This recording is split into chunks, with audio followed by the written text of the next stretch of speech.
제가 책을 조금 읽은 일본 문학가 두 사람이 있는데, 한 사람은 노벨 문학상을 받은 오에 겐자부로이고 다른 한 사람은 이즈키 히로유키입니다.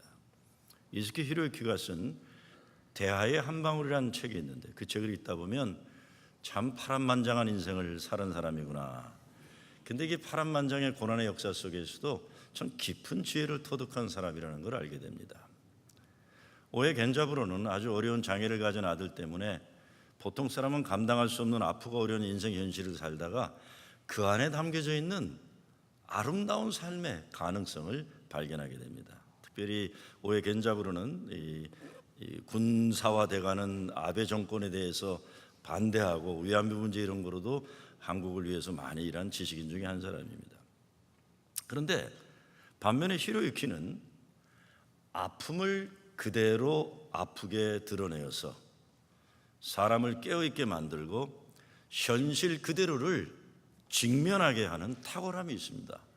아픈 그대로를 그냥 드러내는 사람. 그런데 대화의 한 방울 가운데 이런 얘기가 나옵니다. 지금 시대는 바야흐로 터무니없는 짙은 어둠이 깔리기 시작하고 있다. 그래서 그가 제기하는 문제는 일본이 경제 대국으로 발전되고 문명을 살아가지만 일본 사회에 만연한 생명을 함부로 파괴하는 비극적인 일들의 증가를 제시합니다. 아무리 먹고 사는 조건이 좋아져도 불행의 늪에서 몸부림치는 혼돈의 시대는 인간이 지켜내야 할 인간다움의 파괴 문제를 히로유키는 제기합니다. 그가 일본 사회의 어두운 면을 들춰내는 것은 살아날 길을 찾으려는 몸부림입니다. 그의 길에는 고난의 인생 속에서 터득한 불교 고승들의 깊은 지혜가 담겨져 있습니다. 파란만장한 고난의 삶을 살아온 인생이 터득한 인생의 깊은 지혜와 해안을 우리는 배울 수 있습니다.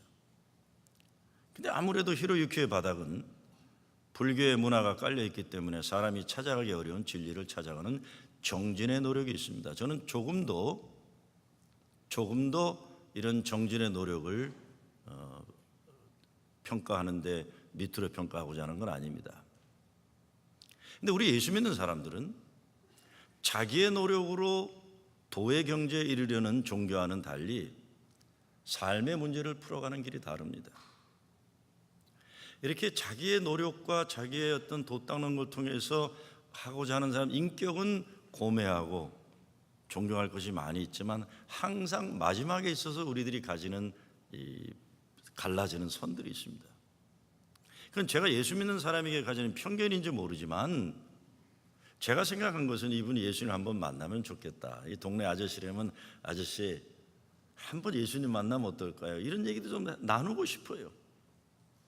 우리 예수 믿는 사람들은 내가 손을 내밀어 예수를 잡는 것이 아니라 예수님이 손을 내밀어 내 손을 잡아주신, 그래서 구원받은 사람들이기 때문에 솔직히 인간 인격의 발전으로 보면 조금 약할 때가 많아요. 예수 믿는 사람 중에 별인간들 다 있어요. 뭐 목사건 장로건 뭐 말할 것이 별난 인간들 많아요. 인격적으로는 어떤 때는 불교인이나 다른 종교의 고매한 인격을 가진 분들도 많습니다. 그러니까 인간의 인격을 잣대로 재는 건 아닙니다. 다만 우리 예수 믿는 사람들이 가지고 있는 중요한 거는 은혜를 한다는 거예요. 내가 하나님의 경지에 이르려는 몸부림이 아니라 하나님의 은혜로 하나님의 자녀가 되는 특권을 누리는 겁니다.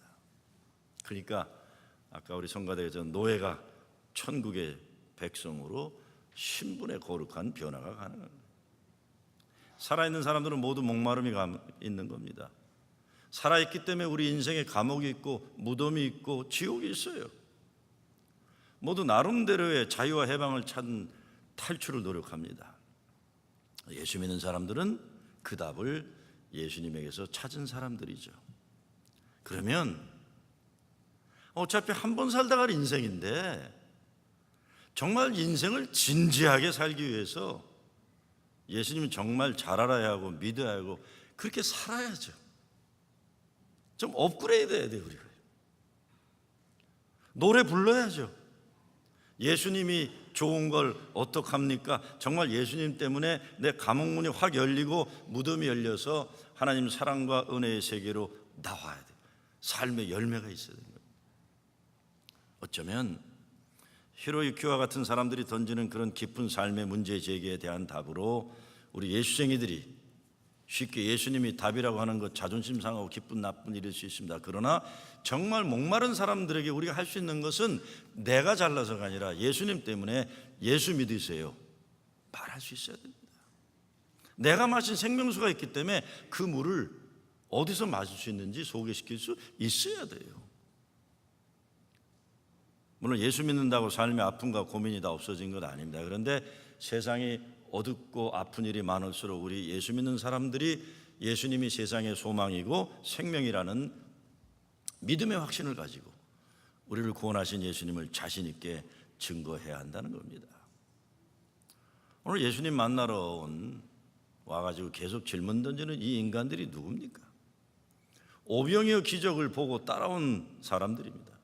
많이 먹고 배부르니까 앞으로 더 많이 먹고 배부르게 살 수 있기를 소망해서 찾아온 사람들인데 그 사람들에게 예수님이 나를 먹으라, 내가 하늘의 떡이다. 사람들이 기절초풍하고 나가 떨어지는 거예요. 하나 둘씩 떨어져 나가고 결국에 12명만 남는 거예요. 오갈 데 없는 무지랭이들 12명만 남은 겁니다. 사람들이 예수님 따라왔다 이렇게 뒤로 자빠지고 싫다고 불평하며 빠져나가는 이유가 뭘까요? 첫째, 이 사람들이 살아가는 전제가 있습니다. 그것은 자기가 뭘 어떻게 해서 하나님을 자기 뜻대로 하고자 하는 그런 욕심들이에요. 근데 27절 말씀에 보면 예수님이 이렇게 말씀하세요. 썩는 양식을 위하여 일하지 말고 영생하도록 있는 양식을 위하여 하라. 이 양식은 인자가 너에게 주리니 인자는 아버지 하나님의 인치신 자니라. 이 말씀은 영원한 생명의 양식은 예수님이 그냥 주시는 선물이라는 거예요. 그러면 우리가 어떻게 해야 됩니까? 땡큐 하나님 감사합니다. 그러면 되는 거예요. 감사하고 기뻐하고 하나님께 영광 돌리는 겁니다. 교회에서도 보면요, 뭐 열심히 하려고 하는데 자기 열심으로 무엇을 이룬다고 생각하게 되면 신앙의 기초가 잘못된 겁니다. 구원은 은혜의 선물이고 하나님과 우리 관계는 아버지와 자녀의 관계이지 인정받기 위해 상급을 얻기 위해 애써야 하는 그런 관계가 아닙니다. 장로교 웨스트민스터 소요리 문답 1번 질문이 뭡니까? 사람의 제일 되는 목적이 무엇이뇨? 인간 존재 목적이 뭐냐는 게 이게 첫 번째 웨스트민스터 교리문답의 시작입니다. 왜 존재하느냐 인간? 답이 뭡니까? 사람의 제일 되는 목적은 하나님을 영화롭게 하고 영원토록 하나님으로 즐거워하는 것이다. 하나님으로 즐거워하는 것이다. 하나님을 즐겁게 해드리는 것만이 아니라 하나님을 즐거워하는 것이다. 그래서 어거스틴의 고백록에서 말하는 것처럼 하나님으로 만족하고 즐거워하는 것이 인생의 목적이 되어야 한다. 행복해야 돼요. 교회 다니면서. 우리 교회를 내가 안 지키면 누가 지키나 걱정하지 마세요. 최불암도 아니고 왜 그런 걱정하십니까? 지구를 누가 지키나 내가 아니면 걱정하지 마세요. 주님이 지키세요. 그냥 좀 행복하시면 좋겠어요. 그 행복을 나누고 예수 생명수를 마시면서 내가 족한 인생이 되지 않고 뭘 교회 열심히 하다 보니까 자꾸 부딪히는 거예요. 예수로 자유하는 기쁨을 누리고 예배 드리면서도 그냥 하나님으로 행복하는 것이 최고가 돼야 돼요.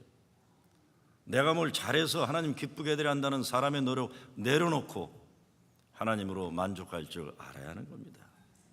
근데 어렵죠. 왜? 율법의 지배를 받고 있기 때문에 어려운 거예요. 율법은 잘 되면 교만이고 못 되면 죄의식이에요. 이게 아주 나쁜 거예요. 다시 말씀드리면 율법은 잘 되면 교만이고 안 되면 죄의식이에요. 복음은 잘 되면 더욱 겸손이고 그리고 감사하기 뿐, 못 되면 더 큰 은혜로 감사하기 뿐입니다. 이 비결을 터득하는 것이 내 안에 예수, 내가 예수 안에 사는 거죠. 사람들이 또 질문 던집니다. 28절 말씀 어떻게 하는 것이 하나님의 일을 하는 거냐? 예수님이 답합니다. 하나님께서 보내신 일을 믿는 것이 하나님의 일이다. 내가 무엇을 열심히 하는 게 아니라 예수님을 믿는 거다. 그것이 하나님의 일을 하는 거다. 하나님을 하나님으로, 예수님을 예수님으로 인정해 드리는 것이야. 인정해 드린다는 건 말씀 순종해서 그렇게 사는 거죠. 사람들이 또 질문합니다. 30절 31절 저희가 묻되 그러면 우리로 보고 당신을 믿게 행하는 표적이 무엇이니까 하시는 일이 무엇이니까 기록된 바 하늘에서 저에게 떡을 주어 먹게 하였다는 것 같이 우리 조상들은 광야에서 만나를 먹었나이다. 최소한 모세가 그런 것처럼 40년 동안 먹인 거를 우리에게 먹을 걸 줘봐라 이런 겁니다. 근데 예수님은요 이미 병자를 고치시고 귀신을 쫓아내고 죽은 자를 살리시는 표적을 보여주셨어요. 그리고 오병이의 기적을 보여주셨어요. 그런데도 계속해서 표적을 보여달라고. 오죽하면 예수님이 오병이의 기적을 베푸시고는 왕으로 세우라고 하니까 사람들 피해서 산으로 가셨겠습니까? 나 그런 거 안 한다는 거예요. 이 능력과시의 유혹 참 위험한 겁니다. 능력과시. 저도 30대 중반에 뭐 성령 체험했다 그러면서 자꾸 뭐 기도했더니 허리가 고쳤다 그러니까 막 정신이 없더라고요. 내가 손만 대면 허리가 낫나 보다. 그때부터 신앙의 인격이 깨지기 시작합니다. 하나님 기뻐하지 않으시는 거예요. 이 능력과시, 교회도 마찬가지예요. 목사들, 교인들 뭔가 과시하려고 하다가 이게 그 유혹에, 사탄마귀의 유혹에 빠지는 겁니다. 그런데 아직도 우리 그러고들이 있는 거예요. 뭔가 내가 남보다 잘한다, 우리 교회가 다른 교회보다 잘났다, 이러다가 사탄마귀한테 홀랑 잡혀먹히는 겁니다. 우리 사람들은 보고 또 보아도 못 믿어요. 안 믿어요. 눈으로 기적을 보았다고 예수님 제대로 알아보는 것이 아니라는 거예요. 그리고 이런 사람들은 자기 눈으로 본 곳에 사로잡혀서 계속 그것만 보려고 하고 그것만 먹으려고 합니다. 그래서 체험적 신앙에 빠져서 계속 은혜 받은 집회나 따라다니는 거예요. 벗어나지 못해. 차라리 그놈의 은혜 안 받았으면 나아요. 그러면 겸손하게 다시 제대로 공부할 수 있고 시작할 수 있는데 어떤 거 한번 중독에 빠져가지고 헤어나지를 못해요. 헤어나지를. 표적을 보여라. 예수님이 뭐라고 합니까? 내가 진실로 너에게 이르노니 하늘에서 내린 떡은 모세가 준 것이 아니라 오직 내 아버지가 하늘에서 내린 참떡을 너에게 주시나니. 이거 잘 들어보면요, 하나님의 은혜는 우리의 행동에 근거하는 것이 아니라는 거예요. 우리 행위에 관계없이 미래에서 현재에 주어진 사건이라는 겁니다. 이게 우리 삶은 과거에 얽매이는 것도 아니요, 현재에 국한되는 것도 아니요, 전적으로 하나님이 열으시는 미래에 속한 것이기 때문에, 근데 그 미래는 내가 함부로 할 수 있는 게 아니라 하나님이 주권적으로 열으시는 은혜의 역사이기 때문에 소망하며 늘 새로운 삶을 살 수 있다, 이런 것이죠. 그래서 우리는 소망하기 어려운 현실에서도 미래를 소망하며 살 수 있는 것입니다. 그때 사람들이 요구합니다. 34절 35절 주여 이 떡을 항상 우리에게 주소서. 예수께서 가라사대 내가 곧 생명의 떡이니 내게 오는 자는 결코 줄이지 아니할 터요 나를 믿는 자는 영원히 목마르지 아니하리라. 자, 떡은 먹어야 하는 건데 예수님을 먹어야 한다는 게 뭐겠습니까? 그거는 예수님을 만나가지고 필요한 것만 챙기고 자기 좋은 대로 살면 안 되고 예수님의 것이 내 삶의 가장 중요한 최고가 되어야 하고 그분 말씀 따라 살아야 되고 그분 약속 믿고 소망, 사랑, 믿음으로 살아야 한다는 겁니다. 예수와 내가 하나 되는 성화의 목표를 추구하는 거죠. 목마르지 않고 배고프지 않다는 것은 예수 안에서 누리는 최고 행복, 만족의 삶을 말하는 겁니다. 작년에 타임지가 특집으로 The Pursuit of Happiness라는 특집을 냈어요. 타임 매거진이. 행복의 추구다. 근데 그 특집에서 제시하는 것은 행복과 물질의 풍요로움과 정비례하지 않는다는 거예요. 그러면서 아시아에서 가장 잘 사는 나라 가운데가 싱가포르인데 싱가포르는 세계에서 가장 부정적인 인생관을 가지고 산다. 중국도 지난 10여 년간 경제가 극적으로 성장했는데 중국인들의 인생 만족도는 급격하게 또 떨어졌다는 거예요. 반면에 계속 전쟁으로 고생하고 있는 아프가니스탄 사람들은 75% 이상이 자기들은 행복하다고 했다는 거죠. 신기할 정도로 가난한 나라 국민들이 불행한 것 같은데 아니고 부자 국민들이 행복할 것 같은데 행복 지수는 오히려 거꾸로 나왔다. 그러면 무엇이 사람들의 행복을 주는가? 이렇게 썼습니다. 첫째, 함께 살아가는 공동체 의식이 있는 나라 사람들이 보다 행복하다는 거예요. 제가 진짜 하지 않던 짓을 해봤어요. 아까 얘기한 우리 김정숙 목사, 이게 뉴욕 한인교회 최초 영어 목사 아니에요. 그리고 우리 교단 태평양 선교 총무하던 친구인데 옛날부터 친구지만 진짜 안 하던 짓 한번 해봤어요. 골수 이식 수술 들어간다 그러길래 마지막 카톡에 제가 뭐라고 쓴 줄 아세요? 종성아 사랑한다 이렇게 썼어요. 그랬더니 이게 진짜 낯뜨거운 얘기거든요. 맨날 싸우기만 했는데 그랬더니 수술 들어가기 전에 나도 너 사랑한다 그러더라고요. 이게 낯뜨거워서 못 볼 것 같아. 앞으로 같이 이제 보면 저리 가 임마 이러고 될 것 같은데. 예? 행복의 조건이 다른 게 아니라는 거예요. 함께 살아가는 공동체 의식이 있는 나라 사람들이 행복하다. 두 번째, 미래를 향한 소망을 가지고 긍정적으로 사는 나라 사람들이 행복하다.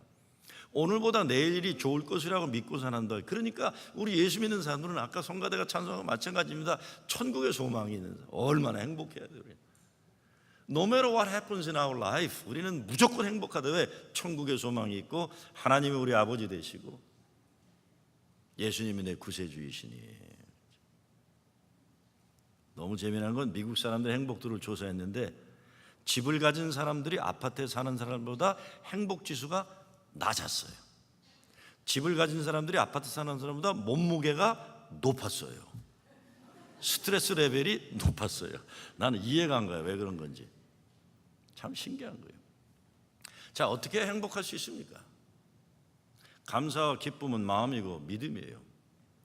예수 믿어 행복하기를 결단하고 믿고 그렇게 사는 겁니다. 예수님이 기뻐하는 삶을 그렇게 살겠다는 마음과 믿음의 결단이에요.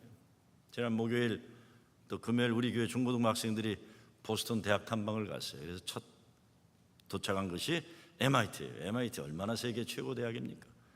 근데 한국에서 그날 투어를 맡은 분이 카이스트에서 박사학위를 하고 포스닥으로 지금 MIT에 더 연구하러 오고 강의하는 분이에요. 너무 좀 미안하더라고요.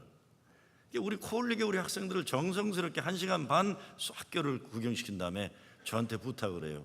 목사님, 이 학생 중에 우주항공학에 관심 있는 학생이 하나 있는데 이 아이를 좀 우주항공 쪽을 좀 더 보여주시는데 5분만 더 주시면 안 되겠습니까? 7학년짜리 아이 하나 데려가려고. 그래서 내가 감동을 먹었어요. 이 바쁜 박사가 우리 교회 7학년짜리 하나 우주항공에 관심 있다고 그걸 또 따로 투어시키는. 그러고 자기가 고마워요. 보람 있어 하고. 참. 그리고 이제 하버드로 갔어요. 하버드 가면 존 하버드 목사 그 상이 있잖아요. 거기에 원래 왼쪽 발가락을 만지면 복 받는다 그래서 사람들이 줄 서서 왼쪽 발가락을 만져서 반짝반짝해요. 근데 요번에 가봤더니 줄이 너무 길다고 오른쪽 발가락도 만져가지고 여기도 반짝반짝하더라고요. 그랬더니 하버드를 소개시키러 나온 분은 보니까 지난 5월에 박사학위를 받은 정말 아름다운 여자 박사예요. 너무 아름다웠어. 제가 견딜 수가 없어. 가서 허거를 해줬어요. 허거를 하면서 소연아, I'm so proud of you 그랬어요. 그 아이의 아버지가 제가 섬기던 교회 집사님이에요. 하버드에서 박사학위를 하다가 아버지 사업이 망한 다음에 휴학을 하고 아버지 회사를 도왔다가 다시 이제 박사. 얼마나 감동을 먹었겠어 내가. 이 박사 우리 아이들도 봐. 그런데 보스턴 대학에서 박사학위를 하고 있는 그 모든 그분들이 거기에 있는 이 보스턴의 뉴비전 감리교회라고 감리교회 청년들인데 거기 천년당담 목사가 온 거예요.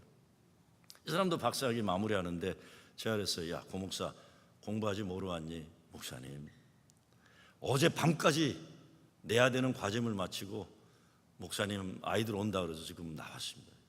얼마나 미안한지 모르겠어요. 물론 제 부목사였기 때문에 제가 부탁했기 때문에 한다고 그러지만 사실 어제 그것만이겠습니까? 프러싱에 있는 아이들이 온다 그러니까 이 아이들에게 미래의 꿈을 주고 싶어하는 마음들이 있기 때문에 선배들을 기쁘게 섬기는 거예요. 여러분 나 박사학위 있다 폼 잡고 뭐 니들이 날 알아줘야 된다. 얼마나 본인도 힘들고 교회도 그렇잖아요. 우리 교인들 중에도 나 좀 알아봐 주세요 하면 사람들이 일부러 안 알아봐 주잖아요. 그렇죠? 저 사람 왜 또 저래? 그런 거예요. 남을 섬기면 알아주는 거예요. 섬기면 이게 비결이에요. 정말 예수님을 모르면서 돈 많이 벌고 공부 많이 하고 이거 가지면 가질수록 올라갈수록 목마른 거예요. 한대수 지금 뉴욕에 온 것 같은데 이민 작년에 온다 그랬으니까 한대수 씨가 물 좀 주소란 노래 불렀잖아요. 물 좀 주소, 목말라요, 물 좀 주소 노래. 한대수는 태어날 때부터 자기는 비극적인 인생을 저주받고 태어났다고 생각해서 일어날 때마다 울면서 하루를 시작했다고 했어요. 그런데 그가 부른 노래가 행복의 나라로 갈 테야를 계속 부르. 나는 행복의 나라로 갈 테야. 행복의 나라 가고 싶다. 목이 말라 답답해하는 사람들 보면 우리 어떻게 해야 돼? 그러면요, 나 자신을 보면 부끄럽죠. 나도 뭐 세상 말로 쪽수가 안 되잖아요, 우리들 보면. 그렇지만 예수님 때문에 목마른 사람들 보면 그 사람이 아무리 대단한 사람이라도 교회 같이 갑시다 그런 거예요.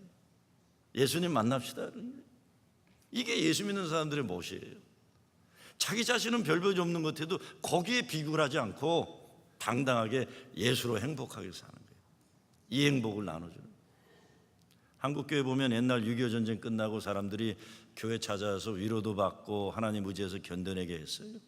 60년대 불확실의 시대에 교회 소망을 찾았고 70년대 80년대 독재체제에서 그래도 교회는 시대의 양심과 예언자의 메시지를 외쳤고 고난의 역사를 함께 이겨낼 만한 신뢰할 수 있는 것이 교회였어요. 그런데 90년대 오면서 경제 발전이 된다고 하고 난리 나더니 대형 교회들이 초대형 교회들이 오더니 이게 한 10년 지나니까 그냥 대형 사고를 줄줄이 치고 부패의 현상이 일어나. 그 다음부터 이게 교회가 엉망이 되는 거예요. 미국이나 한국이나 엉망이 된 거예요. 경제적으로 넉넉하고 환경적으로 좋게 돼버리면서 예수님 십자가 구원에 대한 간절함이 절실하지 못하게 된 거예요. 그런데 그럼에도 불구하고 사람들의 목마름의 현실은 그 옛날보다 오히려 지금이 더 목마른 갈급한 시대예요. 그렇다면 영원한 생명수, 영원한 양식 되신 예수님이 절실하게 필요한 세상이 되었는데 우리 교회들이 뭔가 세상 사람들 손을 잡아주고 목마른 갈증을 시원하게 해야 되는데 이런 자리를 우리가 만들지 못하는 문제가 있는 겁니다. 이 시대의 문제가 뭐겠습니까? 다른 문제가 다 있다고 하겠지만 우리 자신들을 돌아볼 때 예수님이 교회를 통해 보이지 않는 거예요. 저 교회를 보면 예수님이 보인다. 그래야 되는데 안 보이는 거예요. 예수 믿는 사람들 보면 예수가 보여야 되는데 예수 믿는 사람 보면 예수란 존재가 믿어지지가 않는 거예요. 다른 문제 아니죠. 우리들이 예수님의 뜻을 행하지 않기 때문에 그게 38절 말씀이에요. 나는 내 뜻을 행하러 온 게 아니라 나를 보내신 아버지의 뜻을 행하기 위했다. 예수님의 뜻을 행할 때 예수가 그리스도임을 믿지 않는 사람들에게 우리가 예수를 증거할 수 있는 겁니다. 교회를 통해 예수가 안 보이고 예수쟁이들 통해 예수가 믿어지지 않으니 이게 우리의 비극인 겁니다. 사도 바울이 에베소에서 그렇게 말합니다. 너희는 그 은혜에 의하여 믿음으로 말미암아 구원을 받았으니 그것은 너에게 난 것이 아니요 하나님의 선물이라 행위에서 난 것이 아니니 누구든지 자랑하지 못하게 함이라. 은혜에 의하여 믿음으로 말미암아. 여기에 답이 있습니다. 뭐 성경 공부도 열심히 하고 교회 사역도 열심히 해야죠. 그러나 은혜에 의해 믿음으로 말미암아요. 은혜를 알아요. 은혜를. 그래야 하나님이 열어주시는 세계를 경험할 수 있습니다. 제 친구가 샌프란시스코 어느 교회 장로교회 장로예요. 그 친구 부인도 공부 많이 해서 박사학위를 받고 좋은 일을 많이 하고 그 친구도 기자 출신의 신문사 지사장도 지내고 책도 쓰고 다른 사람들 책 많이 읽어야 한다고 책방도 여러 개 하는 지식인입니다. 이 자리에 앉아 있으니까 제가 일부러 하고 있는 겁니다, 이 얘기. 근데 한번 저에게 이런 말을 하더라고요. 자기가 교회 장로지만 교회 문제로 오래 씨름하다 보니 힘들고 피곤하고 그래서 시무장로직 내려놓고 동네에 있는 미국 교회 주일 예배 출석하고 한 달에 한 번만 어머니가 그 교회에 계시니까 장로인 교회에 가서 예배 드린다. 근데 한 달에 한 번 예배 드리지만 아무리 애를 써도 목사 설교가 잘 들어오지 않는다는 거예요.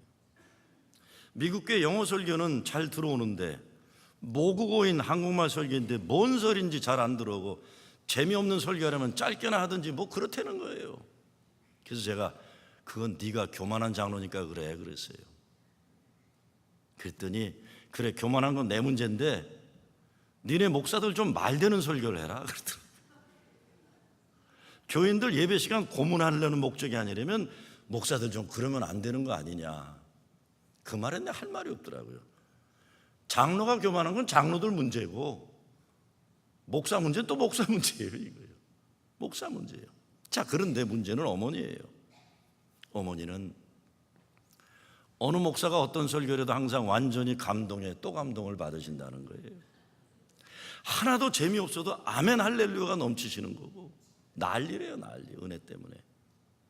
한 번은 너무 설교가 길어서 자기는 몸을 비비꼬고 죽겠는데, 어머니는 그냥 재밌어갖고 어쩔 줄 모르시고 아멘. 그러다가 설교가, 그 지루한 설교가 끝났는데 어머니는 왜 목사님은 설교 짧게 하시냐, 1시간 더 했으면 좋겠다.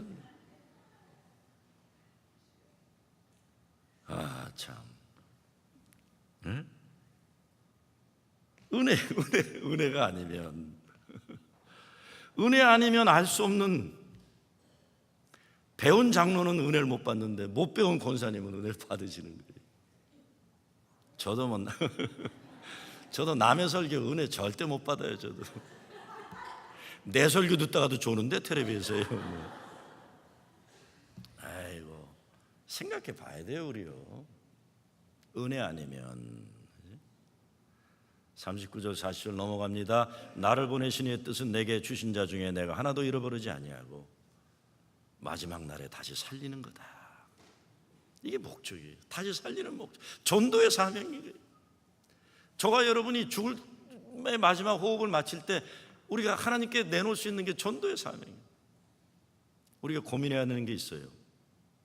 성경을 잘 모르던 사마리아 여인, 기적을 한 번도 체험한 적이 없는 사마리아 여인은 예수님 만나고 그 영원한 생명수를 마시고 예수님 전도하러 나갔어요.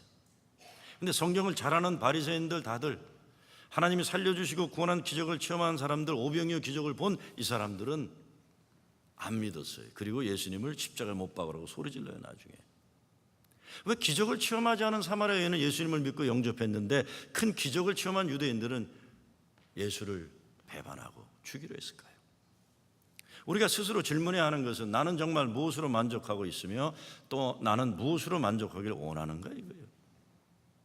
왜 오병이의 큰 기적을 체험했는데도 계속 부족하고 불만스러워서 다시 기적을 달라고 요청하는 걸까요? 육체의 목마름과 배고픔은 느꼈지만 영혼의 배고픔과 목마름을 느끼지 못했던 시대의 문제예요. 잠시 있다가 사라질 것에는 끈질기게 집착했지만 영원한 것에는 관심이 없는 문제입니다.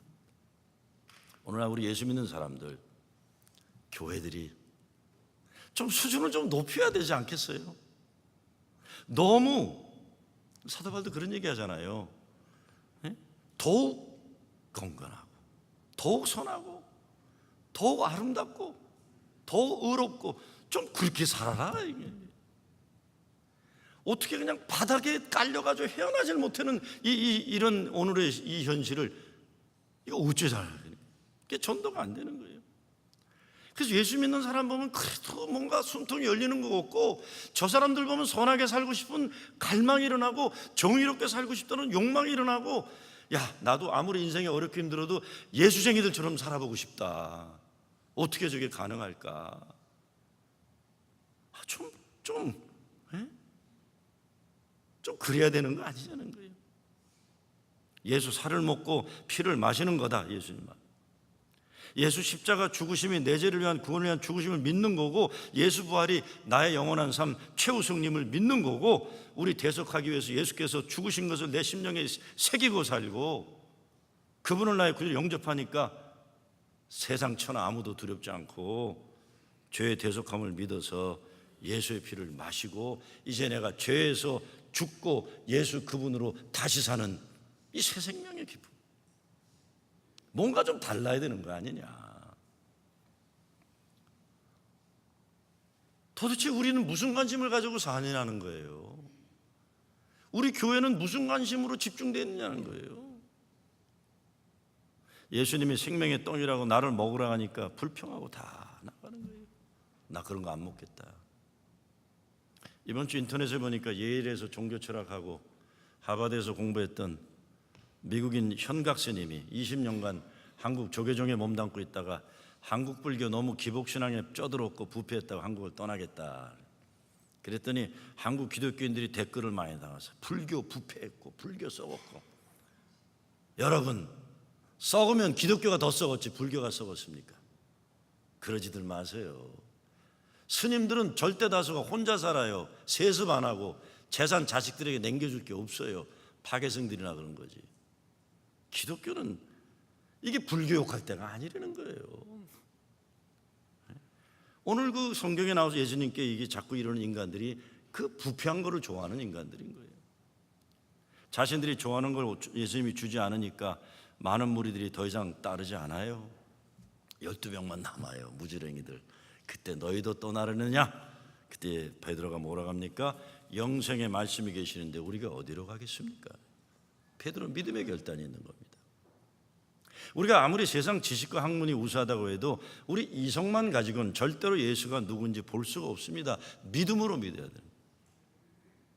근데 여러분 생각해 보세요. 예수님이 내가 곧 생명의 떡이니 나를 먹으라 하세요. 세상에 수많은 종교들이 있습니다. 좋은 종교들이 있어요. 그런데 그 많은 종교 가운데 나를 먹으라 하시기까지 자기 모든 것을 주신 예수님 같은 분이 또 있습니까? 없어요. 가르침을 주고 길을 제시하는 위대한 가르침의 성인들은 있지만 내가 곧 생명의 떡이니 자기의 모든 걸 주어 먹고 살리기까지 사랑하신 예수님 같은 분은 없는 거예요. 나를 먹어라. 예수 믿는 거 아주 쉽습니다. 물론 믿고 나면 그 다음에 11조도 내라고 그러고 뭐 이거도 하고 저거도 하고 정신 하나도 없지만 일단 믿는 건 쉬워요. 믿는 거는 예수님 먹으면 돼요. 그리고 예수님을 아직 예수님 모르는 사람들에게 나누는 일을 하면 되는 거예요. 어느 교인이 토요일 오후면 전도하려고 전도지를 동네 다니면서 나눴어요. 근데 비도 많이 오는 어느 날인데 몸도 아프고 그래서 안 나가고 있었어요. 그랬더니 10살 난 아들아이가 오더니 아빠 오늘은 왜 전도지 나누러 밖에 안 가? 그러더래요. 그래서 야야 비도 오고 아빠 오늘 몸이 피곤해서 안 나간다 그랬어요. 그랬더니 10살짜리 아들아이가 아빠 그럼 비 오는 날에 하나님께서 사람을 구원하지 않으셔? 그러더래요. 야 아빠 피곤해서 꼼짝도 못하겠다. 그랬더니 아들아이가 아빠 그러면 오늘 내가 아빠 대신 나갈게. 비가 오는데 우산 쓰고 이놈이 다니면서 집집마다 돌리다가 어느 집에 이르렀는데 문을 여는 집주인이 침통한 얼굴로 누구시죠? 그때 이 소년 아이가 웃음을 띠고 공손히 아주머니 저는 아주머니에게 전도지 드리려고 왔어요. 읽어보시고 예수님이 아주머니 사랑하신다는 거 믿으세요? 그러고 간 거예요. 다음 주일이었어요. 그 교회에서는 광고 시간에 주의 은혜를 나누는 간증의 시간이었는데 목사님이 지난 한 주간 살면서 하나님의 은혜를 간증할 분이 없느냐 했더니 어느 여자분이 일어나는데 얼굴에 은혜의 빛이 가득한 거예요. 저는 남편과 아들을 잃어버린 후 너무도 어려운 인생의 좌절과 고통을 맛보았습니다. 더 이상 제 힘으로 감당하기 너무 어려워서 자살을 결심했습니다. 비가 많이 오던 지난 토요일 오후 목을 맬 준비를 하고 있는데 갑자기 문을 두드리는 소리가 났습니다. 문을 열어보니 거기에는 생기발랄한 한 작은 천사가 서 있었습니다. 그는 저에게 전도지를 한 장 주면서 예수님이 아주머니를 사랑하신다는 걸 믿으세요? 라고 말했습니다. 그날 저는 하나님이 저를 버리지 않으셨다는 것을 알리기 위해 천사를 보내셨다는 것을 깨달았습니다. 여러분에게 하나님 맡겨주시는 인생의 가장 거룩한 목적은 무엇입니까? 저와 여러분 어차피 한 번 살다 갈 인생인데 그 인생 모든 걸 바쳐도 아깝지 않은 그것이 무엇입니까? 생명의 떡 예수님을 먹고 그 예수의 생명을 이웃들에게 나누는 여러분 되시길 주의 이름으로 축원합니다.